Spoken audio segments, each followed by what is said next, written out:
E aí, terceiro ano, tudo bem com vocês?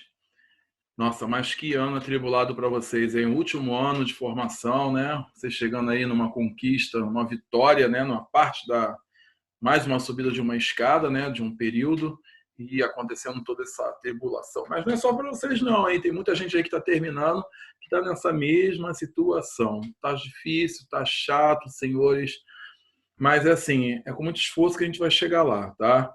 Eu vou contar aqui um pequeno trecho para vocês, mas quando eu estava estudando, né, terminando assim lá ao lado da oitava série, que é o hoje atual nono ano, e algumas pessoas, os pais de vocês vão lembrar disso, nós estávamos terminando e aí começaram aquelas greves do Estado e professores que não estavam, né, bem remunerados, não recebiam em dia ou, né, precisavam de um aumento, alguma coisa desse tipo, assim, não me lembro muito bem, e nós tivemos que passar em casa, só que nós não tínhamos essa ferramenta, até porque os professores não queriam fazer, né? Agora é um momento diferente. Nós estamos querendo atendê-los para não deixá-los sem amparo, tá? Só que para isso vocês também necessitam de ter esse feedback com a gente. Vocês estão no terceiro ano, daqui a pouco vocês estarão na faculdade. Disciplina EAD é essencial, com uma diferença, senhores. Lá na faculdade, eles colocam uma data limite para você. Dentro daquela data, você tem que entregar todos os trabalhos, tem que ler e entregar todos os trabalhos. Passou, fechou a disciplina, você não entrega mais o seu trabalho, você perdeu a sua disciplina. Você imagina você perder 600, mil e poucos reais de uma única disciplina que você tem que pagar na faculdade, né? Então vamos pensar nesse lado, que nós estamos fazendo nosso esforço, não somente eu estando colocando para vocês no canal do YouTube, para que vocês vejam a nossa correção e o aprendizado de todas as outras disciplinas, mas como os outros colegas estão colocando na rede Pitágoras e vocês têm que estar lá o quê? Tirando dúvida de vocês. Isso vai cada vez mais mexer com a aula de vocês. No momento que vocês estão lá conversando, levantar no horário de vocês sabiam que vocês tinham que estar cedo dentro de sala de aula, cara, vocês estão dentro da casa de vocês. É o mínimo que vocês têm que fazer, levantar cedo e ir lá cumprir com a carga horária de vocês. À tarde, vocês têm todo o tempo para fazer qualquer outra coisa, porque à tarde o professor de vocês não vai estar junto com vocês. Ele só vai estar no horário de vocês, correto? Me corrijam depois se caso eu estiver errado, mas esse deveria ser o correto, eu acho, né? Vamos lá. Vamos aqui, essa ferramenta que eu estou utilizando no aplicativo é chamada de Zoom Us, né? Zoom Us. A ferramenta Zoom Us, ela permite a gente fazer a nossa gravação e ao mesmo tempo fazer compartilhamento de tela, como eu vou fazer com vocês aqui agora, tá? Nós vamos então aqui, ó, compartilhar essa tela do exercício de vocês. Eu poderia estar aqui dando uma aula prática para vocês, essas coisas todas, e isso tudo ia estar funcionando aqui, de uma forma eu explicando, e vocês aí vendo como é que isso estaria acontecendo. Beleza? Vamos lá então, senhores. Número 1, a primeira questão, nós temos aí o seguinte. Baseando-se nos tópicos exibidos em sala de aula, até os hardwares e funcionamento de uma rede, ou até mesmo a internet. Responda. Número 1. Por qual motivo os Estados Unidos pensou na ARPANET? E o que é a ARPANET, né? A ARPANET definindo, nós temos aí agências de projetos de pesquisas avançadas. Às vezes eu esqueço, gente, por isso que eu estou lendo aqui o meu papel. O meu ponto de apoio está aqui, tá ok, senhores? Meu quarto tem água também para se hidratar. Tem água para hidratar. Afinal de contas, estão dizendo agora que a gente tem que estar muito bem hidratado, né? O carinha aí, o tal de... Não quero falar o nome, né? Esse tá íntimo aí com todo mundo, né? Não quero estar íntimo com ele não, mas tudo bem. Enfim. Então, a nossa agência de projeto de pesquisa avançada, tá? Ela foi criada depois da Guerra de 1960, na Guerra Fria, né? 1960. E aí as pessoas começam a definir a internet a partir de 1969, quando foi emitido o primeiro e-mail da história. Mas por que o projeto foi criado? Né? Por qual motivo o projeto foi criado? Vamos lá. Os Estados Unidos é uma... A gente está cansado de falar, desde o nono ano que eu falo isso com vocês, né? Uma superpotência que depois do 11 de setembro, que eu agora esqueci em que ano foi, tá? Ele perdeu um pouco do topo dessa pirâmide, né? E aí o que acontece? Lá naquela época, ele criou então essa ARPANET, esse projeto de pesquisa avançada, para que pudesse fazer páginas da internet, ou seja, portais da internet, para que somente os militares pudessem usar, os governamentais, essas coisas todas. Já contei para você essa história e vou contar de novo. Que a internet é muito caçula no mundo inteiro ainda, né? A gente não pode dizer que a internet assim já vende muito, ela vende muito tempo para os órgãos militares e militares, né? Militares e governamentais, que eu queria falar. Mas, para nós, ela é um pouco bem mais caçula ainda, né? Ainda está em andamento. Agora nós estamos vendo que nós não temos tanto, não alcançamos tanto quanto deveríamos para utilizar a internet dentro do nosso país, né? De acordo com essa pandemia que está acontecendo e todo mundo tendo que usar ao mesmo tempo e essa loucura toda. Enfim. E aí, naquela época, somente os militares e governos poderiam utilizar. Por quê? Notícias sigilosas. E a gente tinha que obedecer com isso. O que a ARPANET pensou? Eu vou dizer para vocês daqui a pouco a minha experiência de vida. O que a ARPANET pensou? A ARPANET pensou em dividir isso em quê? Em Milnet e a própria ARPA. A ARPANET, para que então pudesse usar os civis e os militares. Quem são os civis somos nós e os militares. Por quê? Nós sabemos que hoje em dia, senhores, nós temos vários segredos de estados, né? Dentro das bases militares. Quem é muito antigo como militar sabe exatamente do que eu estou falando. A gente vê nos filmes, quando você tem um segredo militar e você não pode revelar aquilo nem para dentro da sua própria família, né? E aí eu passei por uma situação no final de 92, quando eu estava fazendo o segundo ano 91, quando eu estava fazendo o segundo ano do ensino médio de tecnologia em processamento de dados. A professora pediu, então, as leis da informática, tá? E eu tive que ir buscar essas leis da informática, porém, isso não se encontrava em livro nenhum, porque as leis, elas são mutáveis. Tá? Hoje em dia nós deveríamos ter outros tipos de leis dentro da informática por causa do leis de imagem, o que você coloca, vai usar suas palavras, enfim, um monte de situações que hoje em dia se colocam dentro da informatização. E aí não tinha esse trabalho. E nós chegamos lá, cada um com dinheirinho no bolso, né, que foram uns 5 colegas de ensino médio.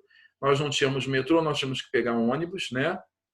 E nós fomos para, então, fazer esse tipo de apanhado de documentos. Chegamos lá na Biblioteca Nacional e aí, então, o cara nos surpreendeu o seguinte, olha só, esse tipo de trabalho não tem na biblioteca.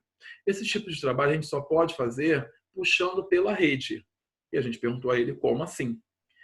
Porque nós não tínhamos conhecimento do que era a internet, nós não tínhamos conhecimento do que era uma rede naquela época, ainda não tínhamos conhecimento disso, né? Inclusive, os professores nem falavam muito sobre o assunto, isso ia falar muito depois, tá? E é o que aconteceu. Ele falou assim, vocês vão dar uma volta, o valor vai ficar em tanto, vocês vão dar uma volta, eu tenho que pedir autorização a Brasília, porque o documento tinha que vir de Brasília para cá, para o Rio, para que então a gente fosse autorizado a levar esse documento para casa. E nós tínhamos que imprimir somente uma cópia, tá, senhores? Nós não tínhamos como imprimir mais de uma cópia. Enfim, pegamos aquele documento que foi puxado de Brasília, juntamos o dinheiro de todo mundo, pagamos a nossa cópia e então entregamos o trabalho, que era um trabalho de nível graduação da professora que estava dando aula para a gente, que estava no último ano de processamento de dados, porém muito competente, tá?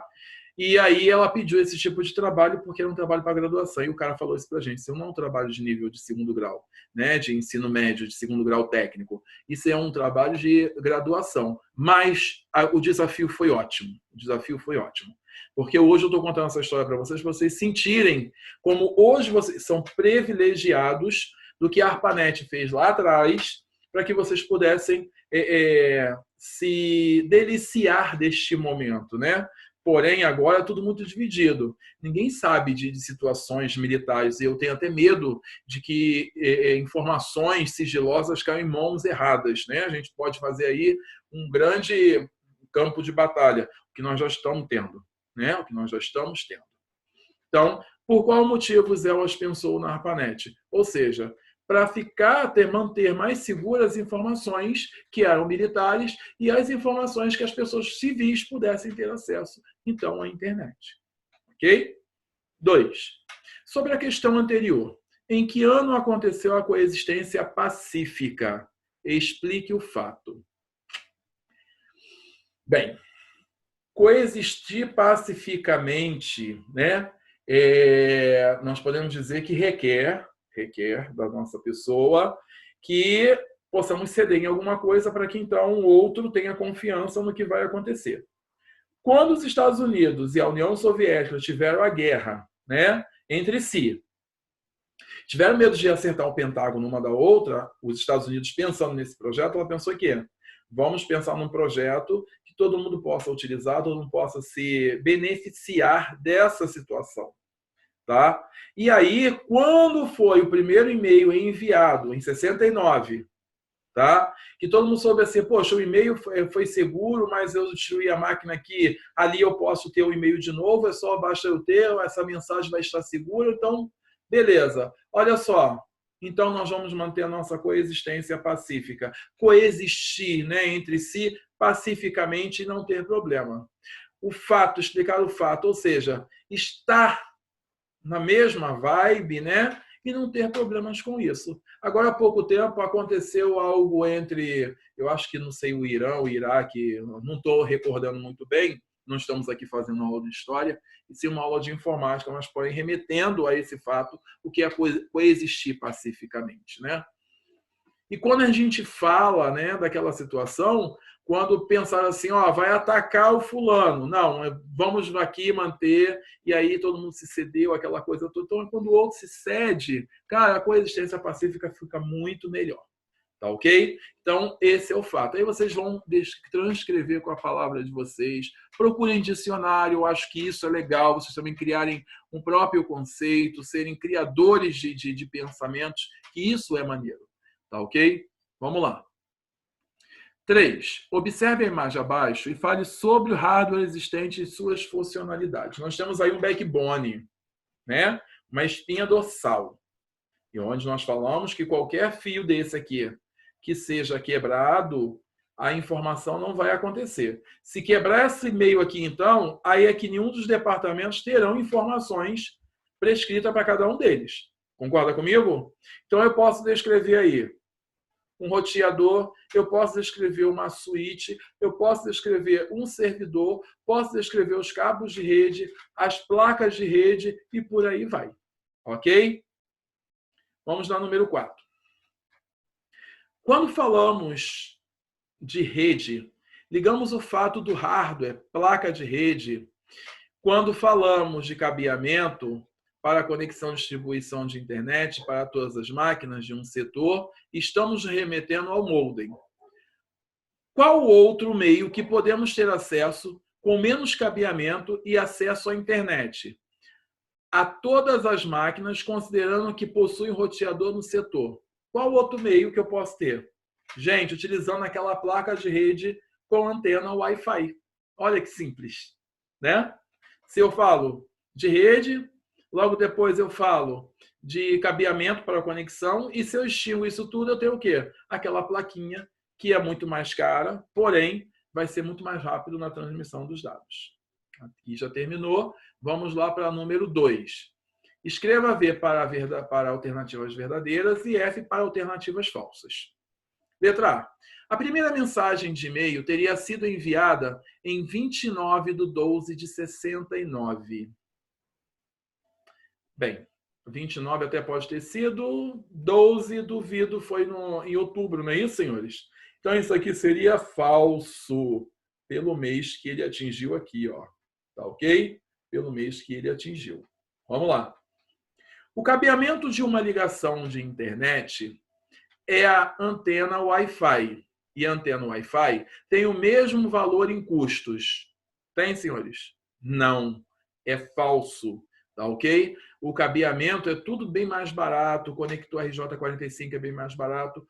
A única coisa que vai ficar bem mais cara aí é quando o técnico vier fazer toda a geográfica de uma sala ou do espaço onde vocês serão instalados a rede, é que o custo dele vai ficar mais caro. Mas em situação trabalho, o custo dele fica até mais barato quando ele só vai plugar aquelas anteninhas que vai só configurar e ponto final. Ok? Toma mais uma aguinha para hidratar. Então, C. Provedor. É o nome escolhido pelo usuário como conta de e-mail. E aí? Exatamente. É verdadeiro isso. Ok? Isso é verdadeiro. Letra D. O símbolo arroba pode ser comparado ao CEP colocado em uma carta de correio para que seja identificado ao lado direito ou esquerdo da rua. Onde o símbolo identifica para qual usuário irá? Onde o símbolo identifica para qual usuário irá? Certo ou errado? Errado. Na verdade, ele identifica para qual provedor ele irá e não o usuário. O usuário sempre virá antes do arroba. Depois do arroba sempre será o provedor. Ok? E a palavra logo lá no início já está dizendo sobre isso. Beleza? Letra E. A placa de rede é o meio físico onde os computadores têm contato uns com os outros. Verdadeiro isso, é o meio físico, né? É através da placa de rede que uma máquina se comunica com a outra, não somente pela internet. Letra F. Uma impressora ligada a uma rede de computadores, vários usuários poderão estar enviando impressões, onde cada uma sairá por sua vez. Isso é verdade ou falso? Isso é verdade. Então, cada uma tem o seu tempo de chegada de impressão, ou seja, seu tempo de estar chegando lá e imprimindo seus documentos. Vocês podem ver isso como exemplo nos bancos, nas agências bancárias. Quando vocês vão nas agências e se ajudam com o gerente, vários gerentes emitem as informações e depois eles vão lá e cada um pegando a sua cópia. Ok? G. Switch é o meio de ligação entre o modem, servidor e todos os terminais. Verdadeiro isso também, porque ele requer os pacotes e depois ele distribui esses pacotes para todas as máquinas. Ok? Letra H. O sinal analógico, ao ser transformado em digital pelo modem, é reconhecido pela placa-mãe, pois a mesma interpreta códigos binários. O sinal analógico, ao ser transformado em digital pelo modem, é reconhecido pela placa-mãe, pois a mesma interpreta códigos binários. E aí, senhores? Tira o processador de lá? Acontece? Não acontece, então é falso. Tem que ter o processador. Então é o processador que vai interpretar esses códigos binários. A placa-mãe é somente uma ligação, né, que distribui esse processamento. Tudo que vem, que está conectado na placa-mãe, é que vai dentro do processador. Ok? Então isso aí é falso. Vamos lá. Pode demorar, senhores. Olha como está demorando, né? O último ano de vocês. Ser difícil, até machucar. Mas com fé e esforço, seu sonho vai se realizar. Eu tenho fé total que nós vamos chegar a esse finalmente e comemorar no final de tudo esse grande avanço de vocês, tá? E nós não vamos perder a fé por isso. Agora, só tem uma coisa. Usem as plataformas, a plataforma do Pitágoras, tá? Usem os canais de meios de rede, né? As redes interativas, sociais, para vocês entrarem em contato com professores, tirar as dúvidas de vocês. É um ano de Enem que eu não sei como é que vai ser isso, né? Se vocês não tiveram nenhum apoio assim, podemos dizer, do mundo nesse momento como está estudando, mas eu acho que se você corre atrás, você consegue, eu tenho certeza disso, tá? E nós vamos ver como é que vai ficar esse Enem aí. Então, se você for fazer o Enem, chegou ao seu momento de você dar o seu melhor. E melhor de tudo isso, fazê-lo sozinho, estudando à distância, você, né, com seu sacrifício ali, eu tenho certeza que vocês vão conseguir. Ah, o nome desse aplicativo que eu estou utilizando, não sei se eu falei no início, mas eu vou repetir agora. É o Zoom Us. É onde você compartilha a sua tela, essa coisa toda, compartilha a conversa e a gente vai fazendo. Meu WhatsApp está com a Paloma, tá? Qualquer coisa vocês podem ir lá e procurar com ela e aí a gente interagir sobre dúvidas, alguma coisa que vocês queiram. Tá ok? Um grande abraço para vocês e até a nossa próxima vídeo aula.